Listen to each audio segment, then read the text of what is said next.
Hello, Sociology. Today is the third day of our online learning, first day of the second week. Today we're going to be learning about the prisoner's dilemma or social traps. It's a fun, unfortunately we used to play a card game in class, but we can't do that. So I'm just going to talk about it, and there's some videos that we'll watch. It's really interesting, and it actually applies quite a bit to what we're doing here as well. So a social trap is any situation where it's in the individual best interest to be selfish, but it's in the collective best interest to cooperate. To be selfish, collective best interest to cooperate. So we'll do it like this. Make this a little bigger. There's a story about two people that just robbed a bank. There's you and your buddy that just robbed a bank.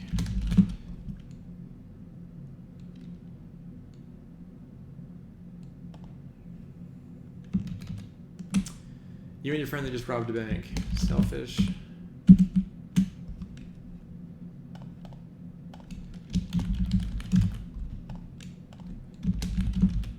Just trying to remember how to create this little grid.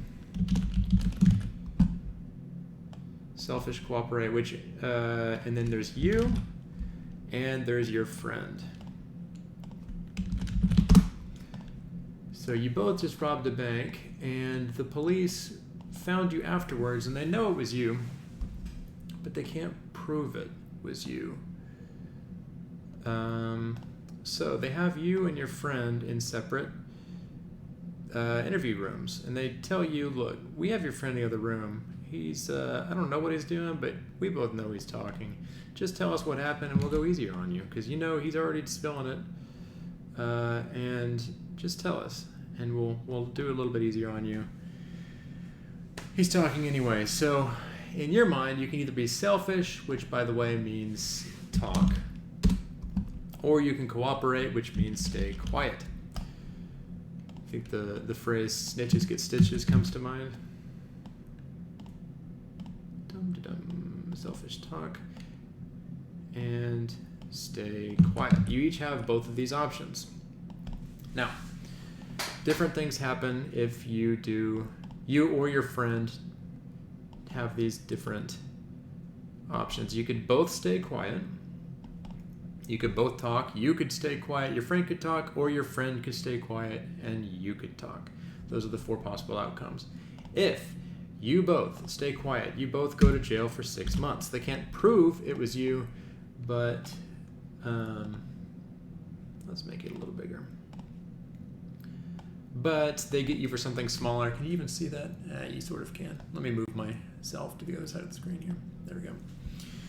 They can't prove it was you, but let's make that a little bigger.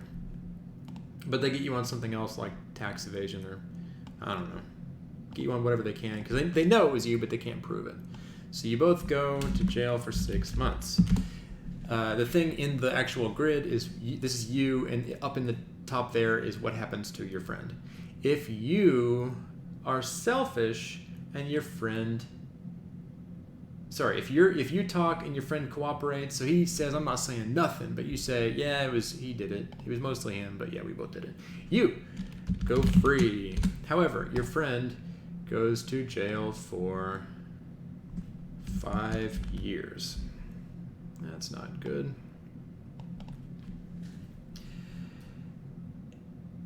If you say, I'm not saying nothing, you cooperate with your friend, but he talks, he goes free, and you know what's going to happen now, go to jail for 5 years. If you both talk, you say, dude, he did it, you both go to jail for 4 years.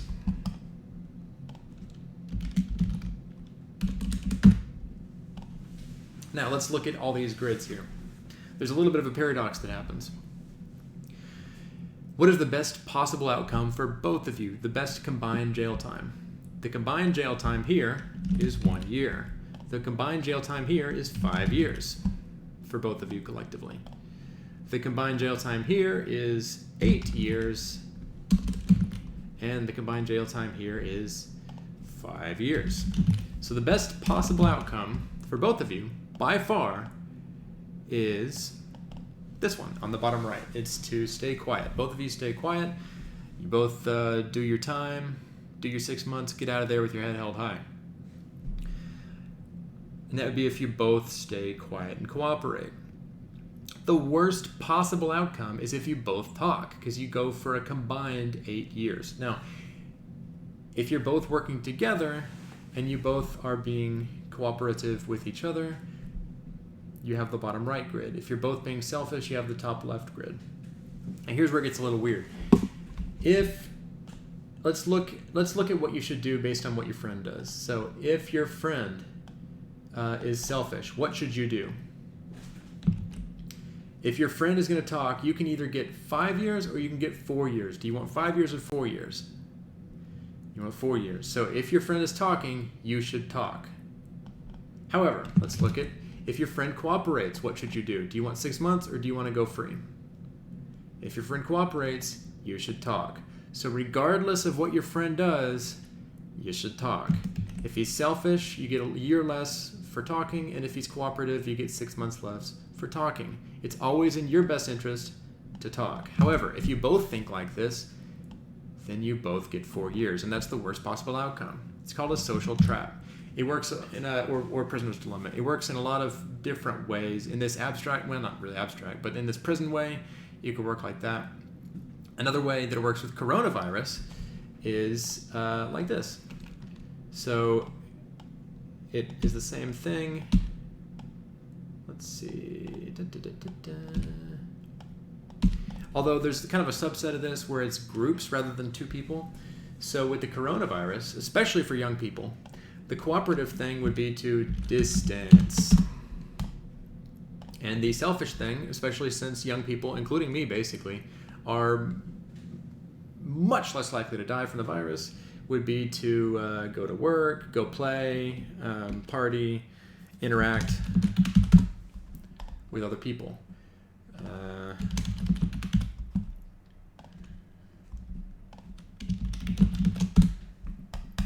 Because if instead of friends, we'll say like that's everybody else. It's you versus everybody else. If everybody is distancing themselves, then it's better.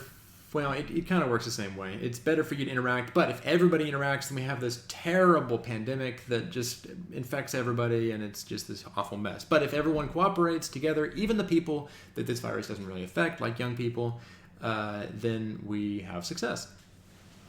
It also works like if you have AT&T and Verizon that this could work with. So in that case, it would be like, I don't really want to read it. Well, in that case, it would be if AT&T and Verizon both run ads, it would be AT&T here, Verizon here. If AT&T and Verizon, none of them run any ads, they're paying no money. You'll have to kind of follow me here. They both pay no money in ads, and if they're equally good companies, they'll split the clients in half. Everyone gets half the clients. AT&T gets half, Verizon gets half. However, if AT&T wants to be selfish, maybe they run a little bit of ads. They do a $1 million ad campaign. If they do that, they're going to get way more people. So they'll get 75% of the clients, and Verizon gets 25% of the clients. But if they do that, then Verizon now has to run ads. So now they're spending each millions of dollars on ads, and they're still getting only 50% of the clients. Same thing with weapons, with countries. So if there's like USA and Russia, the best possible outcome is for USA and Russia both to have no nuclear weapons.